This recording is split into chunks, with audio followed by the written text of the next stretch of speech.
Hi, welcome to my 005 podcast. We're continuing to get more questions. We're continuing to get questions in on the toll-free number. So keep them coming. Let's get started. But one of the underlying questions that I keep getting over and over again, that I'm going to start this podcast with, is what differentiates the mentees and the most successful mentees that I have. Mentees defined by people that I've mentored, and as I've said on a number of times, that I only work with people that have gone through the council training. People ask me, why do you do that, Dan? Because it's so restrictive, because it's expensive. Obviously, we have the PPP, Peña payment plan. We also have students that come in at a reduced price. But the reason I want to see the commitment and the level of sacrifice that you're willing to make.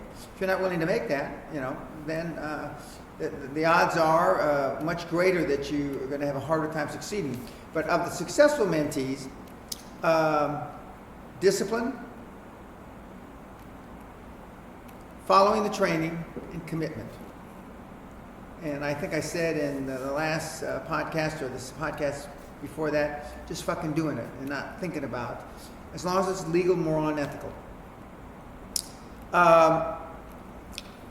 Okay, I have a big challenge, Dan, I have a big challenge which wastes a lot of my time. It's hard for me to fall asleep at night. It takes me like 2 hours, 3 hours if I'm really very, very tired. It will take up to 75 to 90 minutes to fall asleep. I just can't stop thinking. I got no idea how to solve this. I'll try meditating, though during this time I get most of my ideas. So maybe it's not a bad thing. What do you think? Well, I don't suffer from that. I occasionally wake up and I have a little notepad that I write things down with an idea, but I'm not suggesting that you have a drink. I'm not suggesting that you take drugs to sleep. I know when I'm going from time zone, I take melatonin. Melatonin enhances sleep, and it doesn't. What's the word I'm looking for? It's not like you're going to become an addict from taking melatonin. But I've never tried meditation. I've never had to because I have no trouble sleeping. But meditation may be the thing. But it's not a bad idea. It's not a bad thing, I should say, to have so many ideas you can't sleep. You're not the only one. That means your mind's working.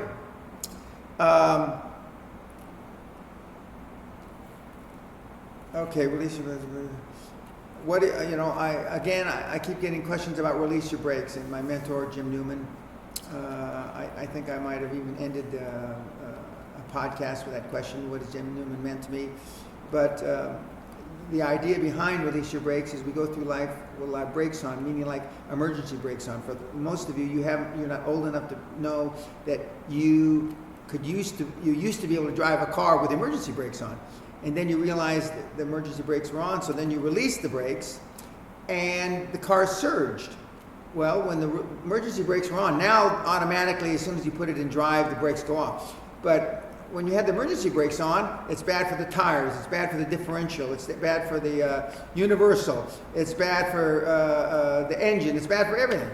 And most of us go through life with our emergency brakes on because we're not being all we can be, as Joe Batten, my former business partner and mentor to Ross Perot, used to say. I mean, read Release Your Brakes. Believe me, you'll be happy you did. I'm giving serious thought of opening up a line of credit with a bank, or more than one, in case things go south during the rapid growth. What do you think? Does everybody need a line of credit? The answer is yes. We all need an overdraft or a line of credit, even if we don't use it. And why do we need it? Because there'll be an asset.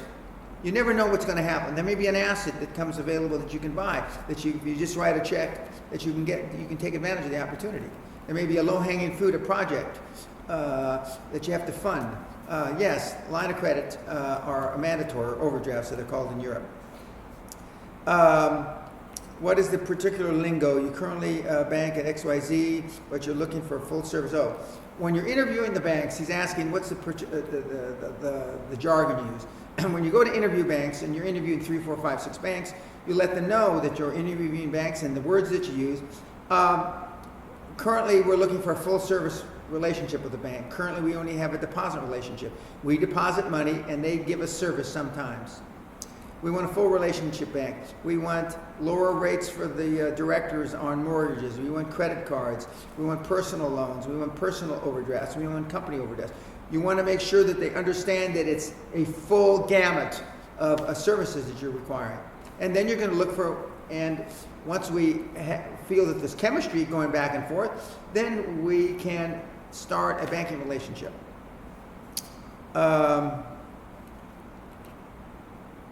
No, and you don't need to deposit $50,000 or 50,000 euros or whatever, any amount, to ask for an overdraft. You have to have a banking relationship before you can get an overdraft or a line of credit. You need some sort of banking relationship. They're not just going to not give you one off the out of the blue. Although now with credit cards, I mean, you can get 5, 10, 20, 25,000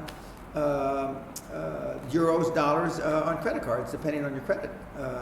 So, I mean, most people use their credit cards as their first line of overdraft or letter of credit, or not, excuse me, line of credit or overdraft. Yes, you can open an overdraft and not use it. You're going to be charged a fee to open up the overdraft or line of credit, believe me. 1 point or half a point or something. Other tips are that you should have at least one, possibly 2 or 3. But again, you interview the banks. You find out where the best deal you can get. Sometimes I feel lonely. But you said not to fall in love. This is from one of my young mentees. So reject all the girls that invite me to hang out together. If you knew how good looking they are here, you know how hard this is. Any comments on this? Where do you think I should start looking? When do you think I should start looking for a girlfriend? Well, I don't think you should start looking for a girlfriend. I think you should stay focused. Life happens, shit happens, and we all fall in love. And in this particular kid's case, he's young. He'll be smitten. It'll be puppy love the first time out.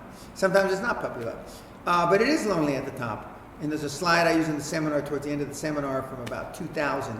A lady CEO is on the front page of Playboy, I think it is, wearing underwear, and she's a CEO of a big company, very pretty woman, and she says it's lonely at the top because she has eliminated all the doofuses of her life. She's eliminated all the negative baggage out of her life, and so it's lonely, and it can be lonely. But are you willing to make a sacrifice? Most people aren't. If you're willing, pay the price to action, then you do it. Do you have what it takes to do what I did? Okay, the question is, do you, the person asking the question, have what it takes to do what Dan did? You never know. But no one does know initially, up front. You have to try. You have to swing at the plate. You have to, take risk. You have to be willing to sacrifice. You have to be willing to make commitment. And just fucking do it. I keep saying that. I mean, it's simplistic. It sounds like I'm, I haven't thought the question to, but that's not the point at all. The point is, after 21 years of coaching and after almost 45 years of doing this myself and being a high-performance person in 6 decades, I realized you just got to fucking do it. Some of the training that I got, all the training I got in the military, was priceless. But the one thing that I learned the most, and I think I may have commented on a podcast previously, Fred Smith had a similar background that I did. He was a Marine officer, young Marine officer. And he said, when I realized that the mistakes I made in business, the collateral damage was, we lost some money, we lost the contract, we lost this, and we didn't lose any limbs or lives, I found that it was easy to make decisions. Well, I have a similar thought process. You also learn to make decisions quickly because decisions that you take time cost lives. Now, I realize not all of you, very few of you are going to have military background like I just described, but you realize that most of the decisions that we fret over aren't a fart in the wind in the cosmos of time. Is BDO, which is the big accounting firm, good enough to be one of the big four? No, it's not one of the big four. I think they're number 5 or 6. But they are good enough to be your accounting firm that will advise your dream team. When I started, they were the big 8, then the big 7, then the big 6, then the big 5, then the big 4.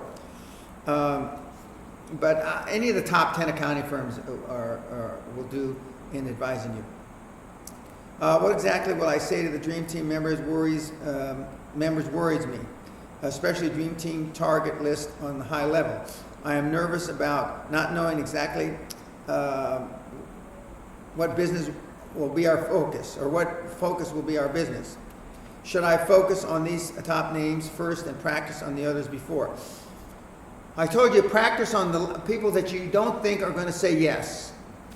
But you're going to sell them on your dream, your passion, your enthusiasm. I can assure you, Mikey the pizza boy didn't know what the fuck he was going to do when he was out, searching for money. He gave them, it's going to be based on me and my enthusiasm.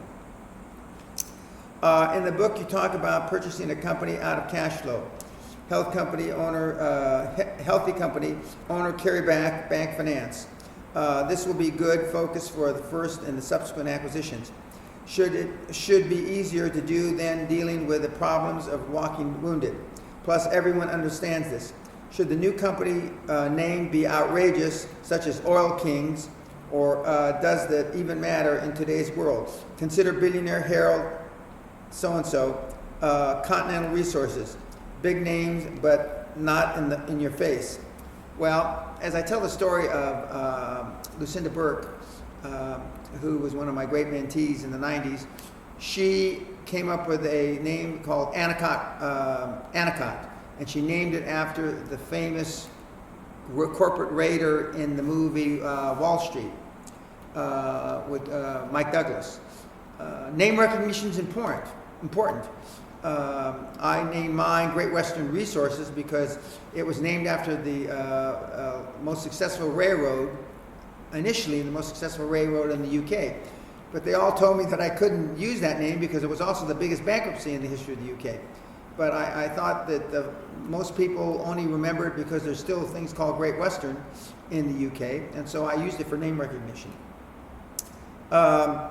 Some vendor carryback deals are available, but industry says that they are overpaid. Should I care about the price as long as cash flow supports debt and overhead? Be more concerned about getting the first deal done. I'm not telling you to overpay, but it's okay to overpay a little. I'm sure all the acquisitions I made, I didn't pay the right price, but I paid the price to get the deal done. And the most important thing for you is to get the deal done, your first deal. As Henry Ford said a long, long time ago, that's the first Henry Ford, initial Henry Ford, you don't want to talk about stuff that you're going to do. You want to be able to say that I did it. So get your first deal done. As long as it's legal, moral, and ethical, just get it done. Okay, I've said this, I can't say it in any more uncertain terms, or certain terms, excuse me. Get your first deal done. Get your mentor. Get your board of directors. Get your advisors, your accountant, your lawyers, or other specialty advisors like petroleum engineering firm, etc. if you're in the oil and gas business. But get that done. It's not that hard. That doesn't cost any money. It costs a bunch of meetings, it costs a bunch of time, and it costs a bunch of commitment. But get it done. I can't say that, don't fucking think about it so much. Most of you watching this goddamn thing think about shit too much. Just take action. Or as I say, just take fucking action. So, I think that's a good place to end it today. And I want to emphasize that these are one man's opinion, okay? You need to go to your own individual advisors, because the questions in this short podcast today, you're only giving me partial information. So I'm giving you my answers based on your partial information. So you never tell me 100%. The only time I ever get close to 100% is when I'm actually your mentor and I drill down and I ask you a lot of questions. But I'm here to push, pull, beat you across the goal line. So keep listening to these damn podcasts. Look at all my free content on my website. Go get all my QLA product that I used to sell on torrent. Read the ebook in conjunction with your first 100 million, and you'll succeed.